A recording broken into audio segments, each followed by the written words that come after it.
ಏನು ಹೇಳ್ತಿದ್ಯಾ ನೀನು?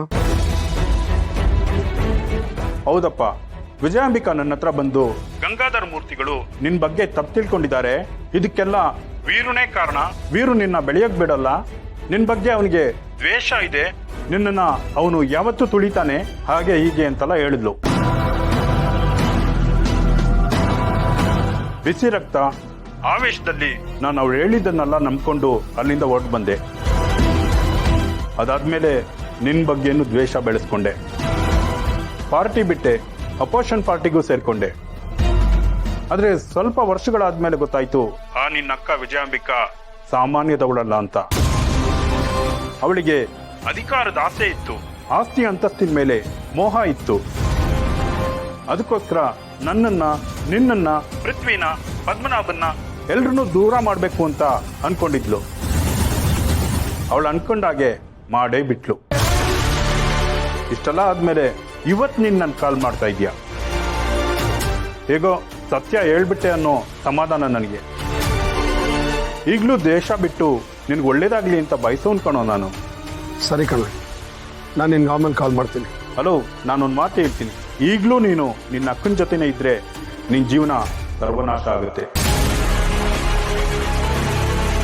ಇವತ್ತಿಗೆ ನೀನು ಅಧಿಕಾರದಲ್ಲಿರೋದು ನಿನ್ನ ಹೆಂಡತಿ, ನಿನ್ನ ಮಗಳು ಮಾಡಿರೋಂಥ ಪುಣ್ಯದಿಂದಿರಬಹುದು. ಇನ್ನು ಮುಂದಾದ್ರೂ ಆ ವಿಜಯಾಂಬಿಕಾ ಅನ್ನೋ ವಿಷಜಂತುನ ದೂರ ಇಡು. ನಿನಗೆ ಒಳ್ಳೇದಾಗ್ಲಿ.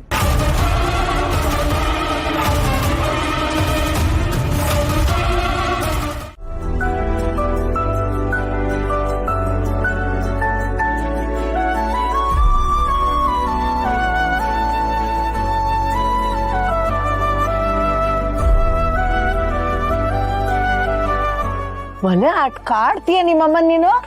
ಹಾ, ಅಬ್ಬಬ್ಬಬ್ಬ. ಮನೇಲಿ ಮಕ್ಕಳಿದ್ರೆ ಹೊತ್ತೋಗೋದೇ ಗೊತ್ತಾಗಲ್ಲ, ಸಂತೋಷ ತುಂಬಿ ತುಳುಕ್ತಾ ಇರುತ್ತೆ. ಈ ಮನೆ ಯಾವಾಗ್ಲೂ ಹೀಗೆ ನಂದಿ ಗೋಕುಲ್ದಾಗಿರ್ಬೇಕು. ಹೋಗು ಪುಟ್ಟಮರಿ, ಜಾಣೆ ಅಲ್ವಾ, ಹೋಮ್ವರ್ಕ್ ಮಾಡ್ಬಿಡು, ಹೋಗು ಜಾಣ. ವಂದನಾ, ಅಕ್ಕ ಇಲ್ಲಮ್ಮ? ಅವರು ಮೇಲಿರ್ಬೇಕು ಬಾವಾ, ಕರೀಲಾ? ಅಕ್ಕ, ಅಕ್ಕ,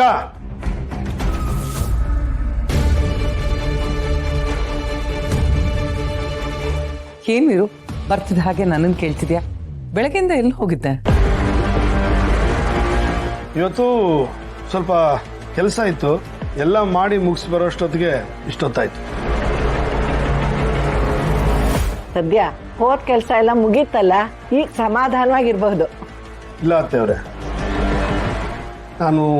ನನ್ನೆಲ್ಲ ಕೆಲಸ ಮುಗೀತು ಅಂತ ಅನ್ಕೊಂಡೆ, ಆದರೆ ಬಹಳಷ್ಟು ಕೆಲಸ ಬಾಕಿ ಇದೆ.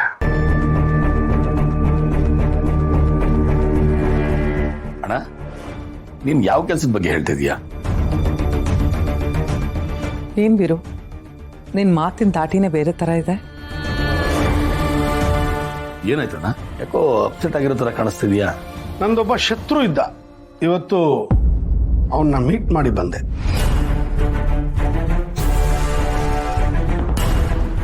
ಏನು, ನೀನಕ್ ಶತ್ರುನಾ? ನೀನ್ ಅಜಾತ ಶತ್ರು ಕಣೋ, ನಿಂಗೆ ಯಾರು ಶತ್ರು ಇರಕ್ ಸಾಧ್ಯ?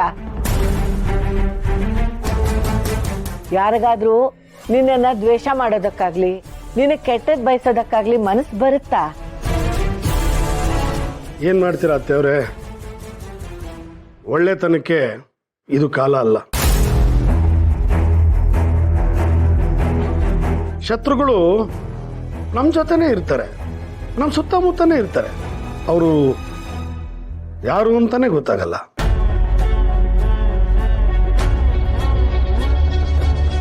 ಇನ್ನು ಕೆಲವರು ಕಣ್ಣು ಕಾಣಿಸ್ಕೊಳ್ಳೋದೇ ಇಲ್ಲ, ಬೆನ್ನಿಂದ ನಿಂತ್ಕೊಂಡು ನಮ್ಮ ಜೀವನನ ನಾಶ ಮಾಡ್ತಾ ಇರ್ತಾರೆ.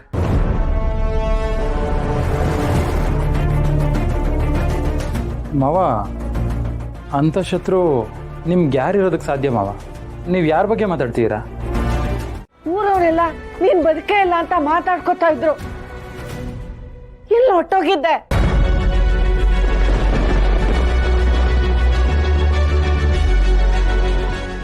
ಅಮ್ಮವ್ರೆ, ಇವರು ಸಾಲಿಗ್ರಾಮದವ್ರೆ? ಹೌದಮ್ಮ. ನಮ್ಮ ವೀರು ಪದ್ದು ಪೃಥ್ವಿ ಎಲ್ಲ ಒಂದೇ ಊರಿಗೆ ಇವರು. ಇವನು ನನ್ನ ಮಗ ಇದ್ದ ಹಾಗೆ.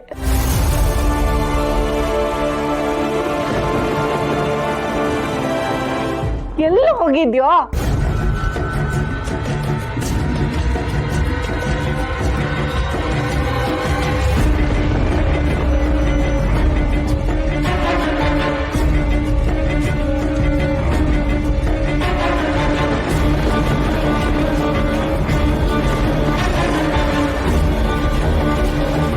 ಅತ್ತೆಯವರೇ, ನಿಮ್ಮ ಪ್ರಶ್ನೆ ಉತ್ತರ ಅಕ್ಕ ಕೊಡ್ತಾರೆ.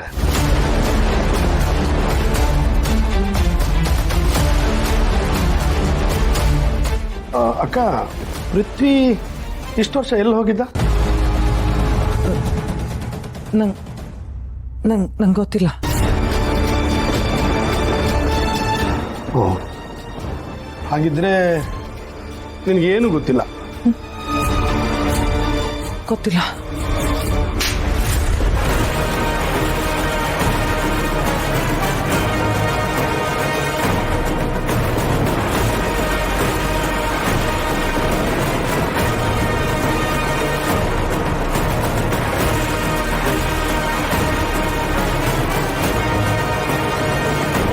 ಈಗಲಾದರೂ ಏನಾದರೂ ನೆನಪಾಯ್ತಾ ಅಕ್ಕ?